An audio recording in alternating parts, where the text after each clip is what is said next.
Assalamualaikum warahmatullahi wabarakatuh. Perkenalkan, nama saya Nur Fauzi Rahmawati dengan nomor NIM 1262052121119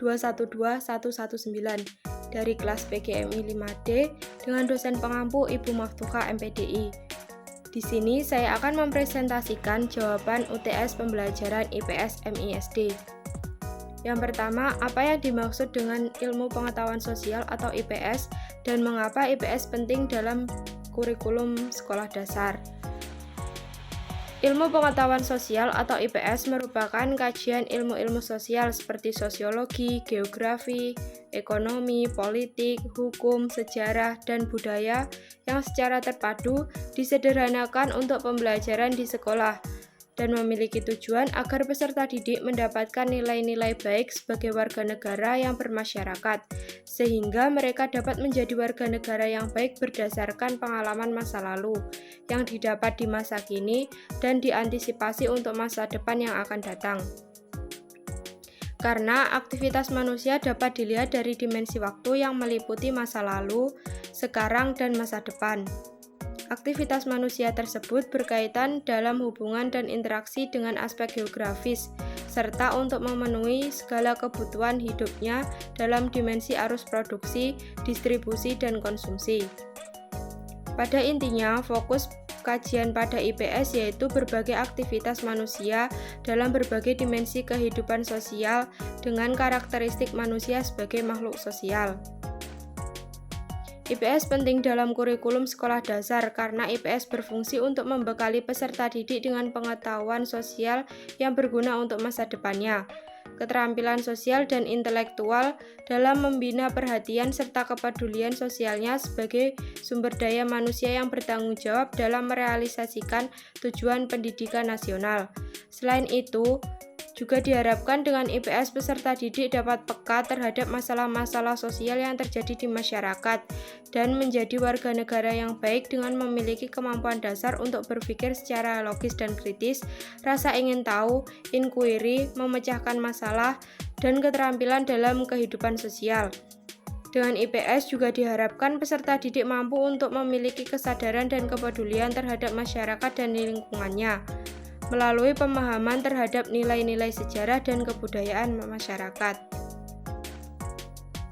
Yang kedua, sebutkan dan jelaskan 4 komponen utama dalam pembelajaran IPS di tingkat MI atau SD. Yang pertama yaitu komponen tujuan.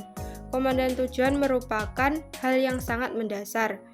Tujuan dari pendidikan yaitu menciptakan dan mempersiapkan masyarakat Indonesia yang memiliki kemampuan untuk hidup sebagai warga negara yang beriman, produktif, kreatif, inovatif, afektif, dan mampu berkontribusi pada kehidupan bermasyarakat, berbangsa, bernegara, dan peradaban dunia. Adapun tujuan dari pembelajaran IPS yang pertama membekali peserta didik dengan pengetahuan sosial yang berguna dalam kehidupan bermasyarakat. Yang kedua, membekali peserta didik dengan kemampuan memahami, menelaah, dan menyusun alternatif pemecahan masalah sosial yang terjadi dalam kehidupan bermasyarakat. Yang ketiga, membekali peserta didik dengan menyadari nilai ilmu-ilmu sosial dan kemanusiaan serta sikap komitmen. Yang keempat, membekali peserta didik dengan berbagai ilmu serta keahlian yang membuat peserta didik mampu berkomunikasi dengan sesama warga masyarakat dengan baik.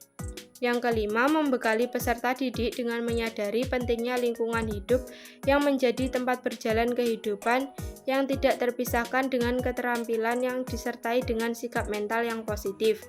Yang keenam, membekali peserta didik dengan kemampuan pengetahuan IPS yang harus dikembangkan dengan perkembangan kehidupan bermasyarakat, ilmu, dan teknologi. Yang kedua yaitu komponen materi. Materi merupakan suatu hal yang disampaikan kepada peserta didik dalam kegiatan belajar mengajar untuk mencapai tujuan pembelajaran. Materi berisikan hasil observasi, data, fakta-fakta, penginderaan, pemecahan masalah berdasarkan dari pemikiran dan pengalaman yang disusun pada bentuk gagasan, generalisasi, pemecahan masalah, konsep, dan prinsip. Materi pada pelajaran IPS yang dapat diajarkan ke peserta didik tidak hanya bersumber dari kehidupan sehari-hari, tetapi juga dari buku-buku novel, buku cerita, koran, majalah, jurnal, dan makalah yang dapat dibaca oleh peserta didik sebagai sumber pembelajaran IPS yang berguna dalam membina pribadi peserta didik. Yang ketiga yaitu komponen strategi. Strategi pembelajaran mencakup prosedur, metode, model, dan teknik yang digunakan dalam menyajikan bahan atau isi kurikulum.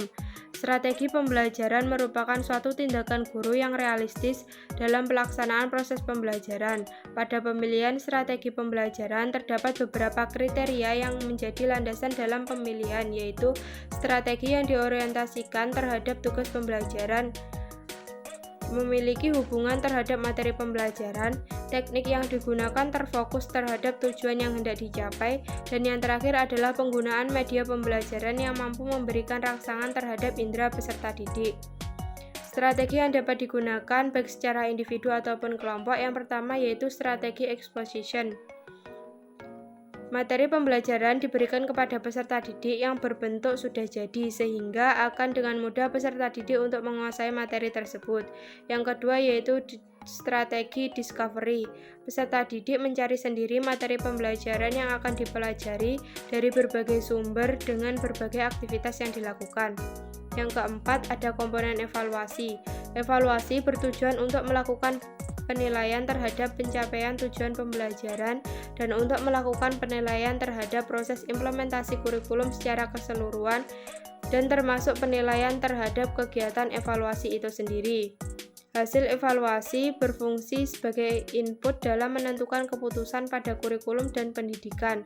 Berbagai macam bentuk penilaian serta kompetensi dasar yang digunakan dalam pelaksanaan evaluasi pada pembelajaran IPS di MI atau SD terdapat 3 kompetensi, yaitu sikap, pengetahuan, dan keterampilan. Pertanyaan ketiga yaitu mengapa guru harus mengajarkan tentang budaya dan keanekaragaman sosial dalam pembelajaran IPS, MI atau SD? Karena pendidikan dan kebudayaan memiliki hubungan yang sangat erat. Dengan pendidikan dan kebudayaan berbicara pada tataran yang sama, yaitu nilai.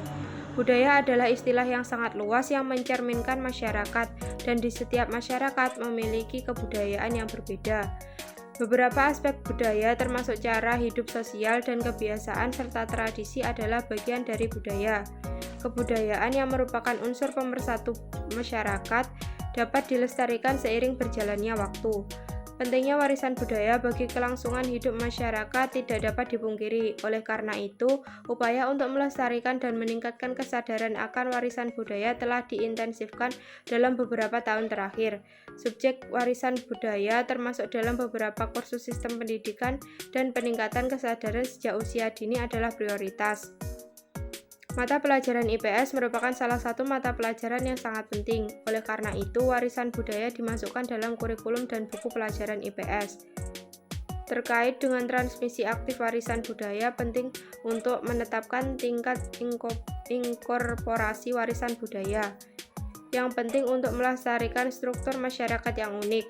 Dalam kurikulum, elemen mata pelajaran sosial yang termasuk dalam mata pelajaran yang dievaluasi.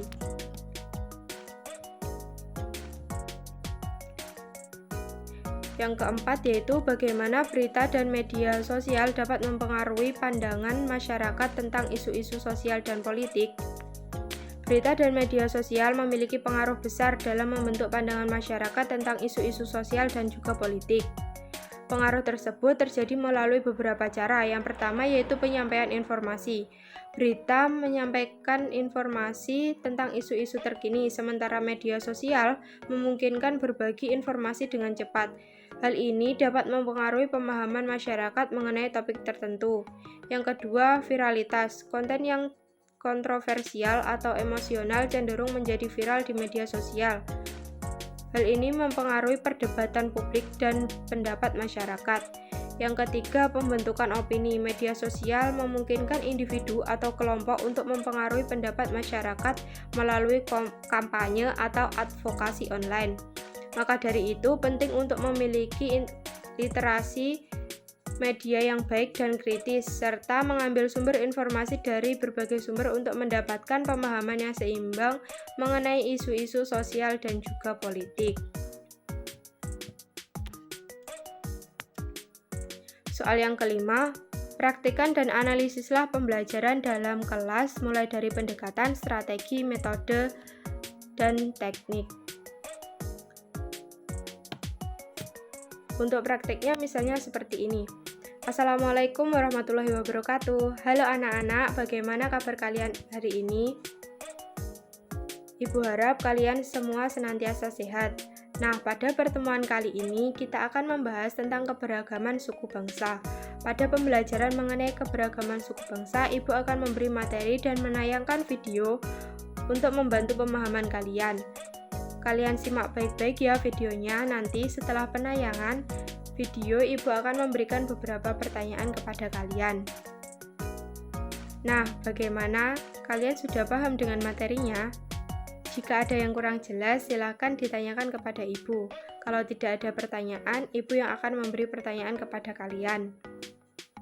Nah, karena tanya jawabnya sudah selesai, selanjutnya Ibu akan membagi menjadi beberapa kelompok, yang mana setiap kelompok diminta untuk membuat pengelompokan mengenai suku bangsa, bahasa yang digunakan, dan rumah adat dari suku tersebut. Jika sudah selesai perwakilan kelompok, Ibu minta untuk membacakan hasil diskusinya di depan kelas. Nah, itu tadi contoh praktik di dalam kelas. Untuk analisisnya, pendekatan dalam praktik tersebut menggunakan pendekatan kontekstual dengan mengaitkan materi pelajaran dengan konteks suku bangsa. Yang kedua yaitu strategi yang digunakan berpusat pada siswa. Yang ketiga, metode yang digunakan yaitu dengan ceramah, diskusi, dan juga tanya jawab. Yang keempat, teknik yang digunakan yaitu keaktifan siswa dan umpan balik dari tanya jawab. Sekian presentasi saya mengenai hasil UTS pembelajaran IPS MISD. Terima kasih. Wassalamualaikum warahmatullahi wabarakatuh.